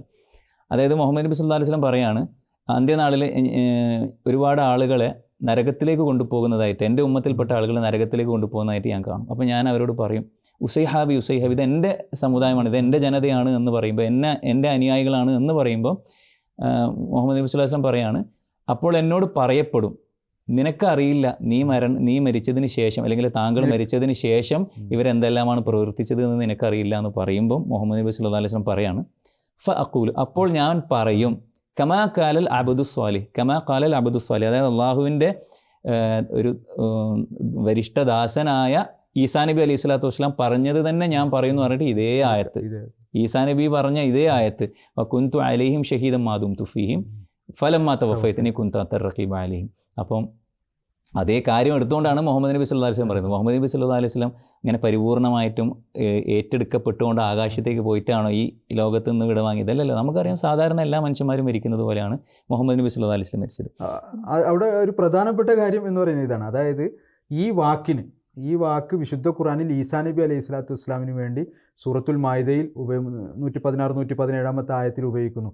ഈസാ നബി അലൈഹി സ്വലാം പറയുന്നു, ഫലമ്മാ തവഫൈതനി കുൻത അൻത റഖീബ അലൈഹിം. അപ്പോൾ തവഫ എന്നുള്ള വാക്കിൻ്റെ അർത്ഥം എന്താണ്? അപ്പോൾ അതിൻ്റെ തഫ്സീർ, അതിൻ്റെ വിശദീകരണമായിക്കൊണ്ട് വിശുദ്ധ ഖുർആന് ശേഷം ഏറ്റവും പ്രബലമായ ഗ്രന്ഥം എന്ന് പറയുന്ന സഹീ ബുഖാരിയിൽ കിതാബു തഫ്സീറിൽ, അത് വിശുദ്ധ ഖുർആൻ്റെ വ്യാഖ്യാനമായി കൊണ്ട്, അപ്പോൾ റസൂലുള്ളാഹി സ്വല്ലല്ലാഹു അലൈഹി വസല്ലം ഈ ആയത്തിന് എന്ത് വ്യാഖ്യാനം കൊടുത്തു എന്നുള്ളതാണ്. അപ്പോൾ റസൂലുള്ളാഹി സ്വല്ലല്ലാഹു അലൈഹി വസല്ലം പറയുന്നത് ഈ ഒരു വ്യാഖ്യാനമാണ് ഇതിൻ്റേത്. ഫലമ്മാ തവഫൈതനി എന്ന് പറഞ്ഞാൽ ഞാനും അതേപോലെ പറയും. ഇപ്പോൾ റസൂലുള്ളാഹി സ്വല്ലല്ലാഹു അലൈഹി വസല്ലം ഏതർത്ഥത്തിലാണോ അത് പ്രയോഗിച്ചത് അതേ അർത്ഥത്തിൽ തന്നെയാണ് ഇവിടെയും പ്രയോഗിക്കാൻ സാധിക്കും. അപ്പോൾ ഫലമ്മാ തവഫൈതനി എന്ന് ഈസാ നബി അലൈഹി സ്വലാം ഏതർത്ഥത്തിലാണ് പറഞ്ഞത് അതേ അർത്ഥത്തിലാണ് റസൂലുള്ളാഹി സ്വല്ലല്ലാഹു അലൈഹി വസല്ലം പറഞ്ഞിരിക്കുന്നത്. അപ്പോൾ റസൂലുള്ളാഹി സ്വല്ലല്ലാഹു അലൈഹി വസല്ലം ഫലമ്മാ തവഫൈതനി എന്ന് പറഞ്ഞതിനർത്ഥം മരണം എന്നാണെങ്കിൽ, എൻ്റെ മരണത്തിന് ശേഷം എൻ്റെ ഈ സമുദായം പ്രവർത്തിച്ചത് എന്താണെന്നറിയില്ല എന്ന് പറഞ്ഞിട്ടുണ്ടെങ്കിൽ ഇവിടെയും ഈസാ നബി അലൈഹി സ്വലാം പറയുന്ന അതേ കാര്യമാണ്, എൻ്റെ മരണത്തിന് ശേഷം എന്താണ് അറിയില്ല എന്ന്. പിന്നെ ഇതേ വാക്കിന് ഇതേ സഹീ ബുഖാരിയിൽ റസൂലുള്ളാഹി സ്വല്ലല്ലാഹു അലൈഹി വസല്ലമയുടെ സഹാബിയായിട്ടുള്ള ഹദ്റത്ത് ഇബ്നു അബ്ബാസ് റളിയല്ലാഹു തആല അൻഹു പറയുന്നത് മുതവഫീക എന്ന് പറഞ്ഞാൽ അതിൻ്റെ അർത്ഥം മുമീതുക എന്നാണ്. ഈ വീഡിയോയിൽ കോട്ട് ചെയ്ത സൂറ ആൽ ഇംറാനിലുള്ള ആയത്താണല്ലോ. അപ്പോൾ മുതവഫീക എന്ന് പറഞ്ഞു കഴിഞ്ഞാൽ അതിൻ്റെ അർത്ഥം മുമീതുക, മരിപ്പിക്കുന്നവനാണ്. അപ്പോൾ ഈ മുതവഫീക എന്ന അർത്ഥം മരിപ്പിക്കുക എന്നുള്ളത് തന്നെയാണ്, മരിപ്പിക്കുന്നവനാണ് എന്നുള്ള അർത്ഥം മാത്രമേ അതിന് ലഭിക്കുകയുള്ളൂ. അപ്പോൾ ചുരുക്കി പറഞ്ഞാൽ ഈ ഒരു വാക്കിൻ്റെ അർത്ഥം വിശുദ്ധ ഖുർആൻ നമ്മൾ നോക്കിക്കഴിഞ്ഞാൽ നമുക്ക് കാണാൻ സാധിക്കും, ഈ വാക്ക് തവഫ എന്നുള്ള വാക്കിന് മരണം എന്നുള്ള അർത്ഥത്തിലാണ് വിശുദ്ധ ഖുർആൻ ഉപയോഗിച്ചിരിക്കുന്നത്. റസൂലുള്ളാഹി സ്വല്ലല്ലാഹു അലൈഹി വസല്ലം തവഫൈതനി എന്നതിന് മരണം എന്നുള്ള അർത്ഥമാണ് ഉപയോഗിച്ചിരിക്കുന്നത്. റസൂലുള്ളാഹി സ്വല്ലല്ലാഹു അലൈഹി വസല്ലം തിരുമേനിയുടെ സഹാബി ഈ വാക്കിന് മുതവഫീക എന്ന് പറഞ്ഞാൽ മുമീതുക, മരിപ്പിക്കുന്നവനാണ് എന്നുള്ള അർത്ഥമാണ് കൊടുക്കുന്നത്. അപ്പോൾ വിശുദ്ധ ഖുർആൻ പറയുന്ന അർത്ഥം ഇതാണ്, റസൂലുള്ളാഹി സ്വല്ലല്ലാഹു അലൈഹി വസല്ലം കൊടുക്കുന്ന അർത്ഥം ഇതാണ്, റസൂലുള്ളാഹിയുടെ സഹാബി കൊടുക്കുന്ന അർത്ഥമാണ്. ഇതിനെതിരായിട്ട് പൂർണ്ണമായി എടുക്കുക എന്നുള്ള ഒരർത്ഥം വിശുദ്ധ ഖുർആനിൽ എവിടെയും ഇല്ല. റസൂലുള്ളാഹി സ്വല്ലല്ലാഹു അലൈഹി വസല്ലം എവിടെയും ഉപയോഗിച്ചിട്ടില്ല, റസൂലുള്ളാഹി സ്വല്ലല്ലാഹു അലൈഹി വസല്ലമയുടെ സഹാബികൾ എവിടെയും പറഞ്ഞിട്ടില്ല എന്ന് മാത്രമല്ല അറബി ഭാഷയിൽ ഇങ്ങനെ ഒരു പ്രയോഗം ഒരു സ്ഥലത്തും കാണിക്കാനും സാധ്യമല്ല. അപ്പോൾ നമ്മൾ ഈ വിശുദ്ധ ഖുർആനെയും റസൂലുള്ളാഹി സ്വല്ലല്ലാഹു അലൈഹി വസല്ലം തിരുമേനിയെയും സഹാബാക്കളെയും അതേപോലെ തന്നെ അറബി ഭാഷയും പൂർണ്ണമായി തള്ളിക്കൊണ്ട് ഇങ്ങനെ ഒരു അർത്ഥം എടുക്കണം എന്ന് പറയുന്നത് എന്ത് യുക്തിയാണുള്ളത്? അപ്പോൾ എന്നാൽ അതേസമയം തന്നെ ഈ മുതവഫീക എന്നുള്ളതിനും തവഫ എന്നുള്ളതിനും മരണം എന്നുള്ള സ്വാഭാവികമായ അർത്ഥം എടുക്കുകയാണെങ്കിൽ അത് മുഖേന വിശുദ്ധ ഖുർആന്റെ മഹത്വം എത്രയോ വർദ്ധിക്കുകയാണ് ചെയ്യുന്നത്. അപ്പോൾ ചുരുക്കി പറഞ്ഞാൽ ഈസാ നബി അലൈഹി സ്വലാത്തു വസ്സലാം മരിച്ചിട്ടില്ല എന്നുള്ളതിനുള്ള തെളിവില്ല എന്ന് മാത്രമല്ല, ഈസാ നബി മരിച്ചു എന്നുള്ളതിനും വിശുദ്ധ ഖുർആനിൽ നമുക്ക് തെളിവ് കാണുന്നുണ്ട് എന്നുള്ളതാണ്. പിന്നെ മറ്റൊരു കാര്യം ഈ വീഡിയോയിൽ പറയുന്നത് ഈസാ നബിൻ്റെ രണ്ടാം വരവുമായി ബന്ധപ്പെട്ടിട്ടാണ്. അതായത് ഈസാ നബി അലൈഹി സ്വലാത്തു വസ്സലാം, അതിൽ ഒരു പ്രധാനപ്പെട്ട പോയിന്റ്, ഈസാ നബി അലൈഹി സ്വലാത്തു വസ്സലാം രണ്ടാമതും വരുമ്പോൾ ഈ അഹ്ലെ കിതാബ് ഗ്രന്ഥം നൽകപ്പെട്ടവർ എല്ലാവരും ഒന്നൊഴിയാതെ എല്ലാവരും അദ്ദേഹത്തിൽ വിശ്വസിക്കും. അപ്പോൾ ഇതുവരെ ആരും വിശ്വസിച്ചിട്ടില്ല എന്നുള്ളത് കൊണ്ട് ഈസാ നബി അലൈഹി സ്വലാത്തു വസ്സലാം ഇന്നും ജീവിച്ചിരിപ്പുണ്ട് എന്നാണ് നമുക്ക് മനസ്സിലാവുന്നത് എന്നുള്ള ഒരു കാര്യം പറയുന്നുണ്ട്. ഇത് എത്രത്തോളം ഇതിൻ്റെ അതിൽ ഒന്നാമത്തെ കാര്യം എന്ന് പറഞ്ഞാൽ ഈസാ നബി അലൈഹി സ്വലാത്തു വസ്സലാമിൻ്റെ ഈ രണ്ടാം വരവിൻ്റെ സമയത്ത് അഹ്ലെ കിതാബിലുള്ള എല്ലാവരും അദ്ദേഹത്തെ വിശ്വസിക്കുമെന്നാണ് പറയുന്നത്. അത് വിശുദ്ധ ഖുർആൻ്റെ അധ്യാപനങ്ങൾക്ക് തികച്ചും വിരുദ്ധമായിട്ടുള്ളൊരു കാര്യമാണ്. കാരണം വിശുദ്ധ ഖുർആൻ ഒരു സംശയത്തിനും ഇടയില്ലാത്ത വിധത്തിൽ പറയുന്നത് യഹൂദികളും ക്രിസ്ത്യാനികളും ഖിയാമത്ത് നാൾ വരെ അവശേഷിക്കും എന്നുള്ളതാണ്. വ അഗ്റൈന ബൈനഹുമുൽ അദാവത്ത് വൽ ബഗ്ളാ ഇലാ യൗമിൽ ഖിയാമ. ഖിയാമത്ത് നാൾ വരെ ഇവർക്ക് ഈ രണ്ടു കൂട്ടർക്കും ഇടയിൽ, അത് യഹൂദികൾക്കും ക്രിസ്ത്യാനികൾക്കും ഇടയിൽ ഞാൻ ശത്രുതയും വിദ്വേഷവും ഇട്ടിരിക്കുന്നു എന്ന്. അപ്പോൾ ഖിയാമത്ത് നാൾ വരെ ഈ രണ്ടു കൂട്ടർ ഉണ്ടെങ്കിലല്ലേ അവരുടെ ഇടയിൽ ശത്രുതയും വിദ്വേഷവും ഉണ്ടാവും. അതേപോലെ തന്നെ വിശുദ്ധ ഖുർആനിൽ അൽഖൈന ബൈനഹും എന്നും പറയുന്നുണ്ട്. മറ്റ് അവരുടെ ഇടയിൽ ഇട്ടിരിക്കുന്നു, ശത്രുതയും വിദ്വേഷവും ഇട്ടിരിക്കുന്നു എന്ന് മറ്റൊരു സ്ഥലത്തും പറയുന്നുണ്ട്. അല്ല, ഈ വീഡിയോയിൽ ഉദ്ധരിച്ച ആ ആയത്തിലും, അതായത് ഇന്നി മുത്തവഫീക യാ ഈസ ഇന്നി മുത്തവഫീക വറാഫിക എന്ന് പറഞ്ഞതിന് ശേഷം പിന്നെ പറയുന്നുണ്ട് വജാലുല്ലദീന തബൗക ഫൗഖല്ലദീന കഫറു ഇലാ യൗമിൽ ഖിയാമ. നിന്നെ വിശ്വസിച്ചവർക്ക് നിന്നെ നിഷേധിച്ചവരുടെ മേൽ ഖിയാമത്ത് നാൾ വരെ മേൽക്കോയ്മ നൽകുമെന്ന് പറയുന്നുണ്ട്. അപ്പോൾ അവർ രണ്ടുപേരും ഖിയാമത്ത് നാൾ വരെ നിലനിൽക്കും. അപ്പോൾ പിന്നീട് അപ്പോൾ എങ്ങനെയാണ് എല്ലാവരും വിശ്വസിക്കുക എന്ന് പറയുന്നത്? പിന്നെ അതുപോലെ തന്നെ എല്ലാവരും വിശ്വസിക്കും എന്ന് പറഞ്ഞു കഴിഞ്ഞാൽ റസൂലുള്ളാഹി ഈ ആയത്ത് ഇറങ്ങിയതിന് ശേഷം ഇന്നേ വരെയുള്ള അഹ്ലെ കിതാബിൽ എല്ലാവരും വിശ്വസിക്കും എന്നാണല്ലോ പറയുക. അപ്പോൾ ഇന്നേ വരെയുള്ള അഹ്ലെ കിതാബ് എല്ലാവരും 1400 വർഷമായിട്ട് എത്രയോ വിശ്വസിക്കാതെ എത്ര പേര് മരണപ്പെട്ടു പോകുന്നുണ്ട്. അപ്പോൾ ഈ പിന്നെ എല്ലാവരും തന്നെ എല്ലാ അഹ്ലെ കിതാബും ഈസാ നബി അലൈഹി സ്വലാത്തു വസ്സലാമിൻ്റെ മരണത്തിന് മുമ്പ് അദ്ദേഹത്തിൽ വിശ്വസിക്കും എന്ന് പറയുന്നത് തികച്ചും വിശുദ്ധ ഖുർആൻ്റെ അധ്യാപനങ്ങൾക്ക് വിരുദ്ധമായിട്ടുള്ളൊരു കാര്യമാണ്. അത് അങ്ങനെ പറയുകയാണ് എങ്കിൽ വിശുദ്ധ ഖുർആനിൽ തന്നെ വൈരുദ്ധ്യമുണ്ട് എന്ന നിലയിൽ ആകുന്നതാണ്. അപ്പോൾ ഈ ആയത്തിൻ്റെ അർത്ഥം, ഈ പരാമർശിക്കപ്പെട്ടിരിക്കുന്ന ആയത്തിൻ്റെ അർത്ഥം ഒരിക്കലും തന്നെ എല്ലാ അഹ്ലെ കിതാബും ഈസാ നബിയുടെ മരണത്തിന് മുമ്പ് അദ്ദേഹത്തിൽ വിശ്വസിക്കും എന്നുള്ളതല്ല. തുടർന്ന് ആ ആയത്തിൻ്റെ ഭാഗം കൂടി മനസ്സിലാക്കുമ്പോൾ യഥാർത്ഥത്തിൽ ഉദ്ദേശിക്കുന്നത് എന്ന് പറയുന്നത് ഈസാ നബി അലൈഹി സ്വലാത്തു വസ്സലാമിനെ കുറിച്ചുള്ള തെറ്റായ ധാരണയോടുകൂടിയാണ് ഈ അഹ്ലെ കിതാബിൽ ഓരോരുത്തരും മരണപ്പെടുന്നത് എന്നും ഖിയാമത്ത് നാളിൽ അവരുടെ വിശ്വാസത്തിനെതിരായിക്കൊണ്ട് ഈസാ നബി അലൈഹി സ്വലാത്തു വസ്സലാം നിലകൊള്ളും എന്നുള്ളതാണെന്ന് വ്യക്തമായി മനസ്സിലാക്കാൻ സാധിക്കും. ഇതിൽ നിന്നും കാര്യം മനസ്സിലാകുന്നുണ്ട്. കാരണം ഇപ്പോൾ ഈസാ നബിയിൽ വിശ്വസിക്കും എന്നാണ് പറഞ്ഞതെങ്കിൽ ഈസാ നബിയിൽ വിശ്വസിക്കും, എന്നിട്ട് ഈസാ നബി ഖിയാമത്ത് നാൾ അവർക്കെതിരെ സാക്ഷി പറയുന്നു. വിശ്വസിച്ചാൽ പിന്നെ എന്തിനാണ് സാക്ഷി പറയേണ്ട കാര്യമില്ല. പിന്നെ ഇതുമായി ബന്ധപ്പെട്ട മറ്റൊരു പ്രധാനപ്പെട്ട കാര്യം എന്ന് പറഞ്ഞാൽ ഈസാ നബി അലൈഹി സ്വലാത്തു വസ്സലാം അവസാന കാലത്ത് വരുന്നത് 2 മലക്കുകളുടെ തോളിൽ കൈവച്ചുകൊണ്ട് ഇറങ്ങി വരും, ആകാശത്തു നിന്ന് ഇറങ്ങി വരും എന്ന് പറയുന്ന ഈ ഒരു വിശ്വാസം, ഇതിന് വിശുദ്ധ ഖുർആൻ്റെ അടിസ്ഥാനത്തിൽ നമ്മൾ നോക്കുമ്പം എന്തെങ്കിലും ഇതിന് അടിസ്ഥാനം ഉണ്ടോ, അല്ലെങ്കിൽ എന്തെങ്കിലും തെളിവ് ഉണ്ടോ? അത് ഒന്നാമത്തെ കാര്യം എന്ന് പറയുന്നത് നേരത്തെ പറഞ്ഞതുപോലെ ഈസാ നബി അലൈഹി സ്വലാത്തു വസ്സലാം ജീവിച്ചിരിപ്പുണ്ടതിനോ അല്ലെങ്കിൽ അദ്ദേഹം ആകാശത്തേക്ക് ഉയർന്നു പോയതിനോ ആകാശത്തേക്ക് തിരിച്ചു വരുന്നതിനോ അതിനൊന്നും തന്നെ യാതൊരു വിധത്തിലുള്ള തെളിവും ഇല്ല എന്നുള്ളതാണ്. അപ്പോൾ വിശുദ്ധ ഖുർആൻ നമ്മൾ പരിശോധിക്കുകയാണെങ്കിൽ പിന്നീട് ഈസാ നബി അലൈഹി സ്വലാമിൻ്റെ വരവിനെക്കുറിച്ച് പറഞ്ഞിരിക്കുന്ന കാര്യങ്ങളെല്ലാം തന്നെ സിംബോളിക്കായിട്ടാണ് പറഞ്ഞിരിക്കുന്നത് എന്ന് നമുക്ക് മനസ്സിലാക്കാൻ സാധിക്കും. നമ്മൾ മനസ്സിലാക്കേണ്ട ഒരു കാര്യം എന്ന് പറയുന്നത് ഇപ്പോൾ ഈ പറയുന്നത്, അതായത് ഇത് അക്ഷരാർത്ഥത്തിലാണ് എങ്കിൽ ഈസാ നബി അലൈഹി സ്വലാമിൻ്റെ വരവ് എന്ന് പറയുന്നത് അത് അക്ഷരാർത്ഥത്തിലാണ് എന്നുണ്ടെങ്കിൽ, ഇപ്പോൾ എന്താണ് നേരത്തെ ഇവിടെ ഈ വീഡിയോയിൽ പറഞ്ഞതുപോലെ ഈ ദമിഷ്കിലെ ഒരു വെള്ള മിനാരത്തിന് മുകളിൽ 2 മലക്കുകൾക്ക് മുകളിൽ കൈയൊക്കെ വെച്ച് ഈസാ നബി അലൈഹി സ്വലാം ഇങ്ങനെ ഇറങ്ങി വന്നു കഴിഞ്ഞാൽ അദ്ദേഹത്തെ വിശ്വസിക്കാത്ത ആരെങ്കിലും ലോകത്തുണ്ടാകുമോ? കാരണം വിശ്വസിക്കാതിരിക്കാൻ എന്ത് കാരണമാണ് ഇങ്ങനെയുള്ള ഒരു വെളിപ്പെടലുണ്ടായിട്ട് ആളുകൾ വിശ്വസിക്കാതിരിക്കാൻ? എന്നെ നരകത്ത് കൊണ്ടിട്ടുള്ളൂ എന്ന് പറഞ്ഞുകൊണ്ട് ആരും തയ്യാറായി നിൽക്കുന്നു. എല്ലാ മനുഷ്യരും, യഹൂദികളാകട്ടെ ക്രിസ്ത്യാനികളാകട്ടെ മുസ്ലിങ്ങളാകട്ടെ, എല്ലാവരും തങ്ങൾക്ക് മോക്ഷം വേണം, മോചനം വേണം, തങ്ങളുടെ ജീവിത ലക്ഷ്യം കരസ്ഥമാക്കണം എന്നുള്ള ഉദ്ദേശം തന്നെയാണുള്ളത്. അപ്പോൾ ഇങ്ങനെ ഇത്രയും വ്യക്തമായ നിലയിലൊരു കാര്യം പുലർന്നിട്ട് അതിനെ നിഷേധിക്കുക എന്ന് പറയുന്നത് എങ്ങനെ സാധിക്കണം? അപ്പോൾ ഒരിക്കലും തന്നെ അത് സാധിക്കില്ല എന്നുള്ളതാണ്. അപ്പോൾ അതിൻ്റെ അർത്ഥം എന്ന് പറയുന്നത് ഈ പറഞ്ഞ കാര്യങ്ങളെല്ലാം ഇത് മാത്രമല്ല. ഇപ്പോൾ ഈസാ നബി അലൈഹി സ്വലാത്തു ഇവർ പറയുന്ന ഈ ഈസാ നബി അവിടെ വന്നിട്ട് ചെയ്യുന്ന കാര്യം എന്താണ് പറയുന്നത്? കുരിശുടക്കും, പന്നിയെ കൊല്ലും എന്നുള്ളതാണ്. അപ്പോൾ ഈസാ നബി വന്ന് കുരിശുടക്കും. അപ്പോൾ കുരിശുടക്കുക എന്ന് പറഞ്ഞാൽ ഇവിടെയുള്ള എല്ലാ കുരിശും ഉടക്കുമെന്നാണോ? ഇവിടെ ചർച്ചുകളിൽ എത്ര കുരിശുകളുണ്ട്? നമ്മുടെ സെമിത്തേരികൾ നമ്മൾ പരിശോധിക്കുകയാണെങ്കിൽ എല്ലാ സെമിത്തേരി ഓരോ കബറിൻ്റെ മുകളിലും കുരിശുകളുണ്ട്. അപ്പോൾ നമ്മുടെ ക്രിസ്തീയ സഹോദരന്മാരുടെ പിതാക്കന്മാരുടെയും അവരുടെ ബന്ധുക്കളുടെയും ഒക്കെ കബറടക്കപ്പെട്ടിരിക്കുന്ന മറമാടപ്പെട്ടിരിക്കുന്ന ഈ ഖബർസ്ഥാനിലെല്ലാം പോയിക്കൊണ്ട് സെമിത്തേരികളിലെല്ലാം പോയിട്ട് കുരിശെല്ലാം ഈസാ നബി വന്ന് തച്ചടക്കും എന്നാണ് ഇവർ പറയുന്നത്.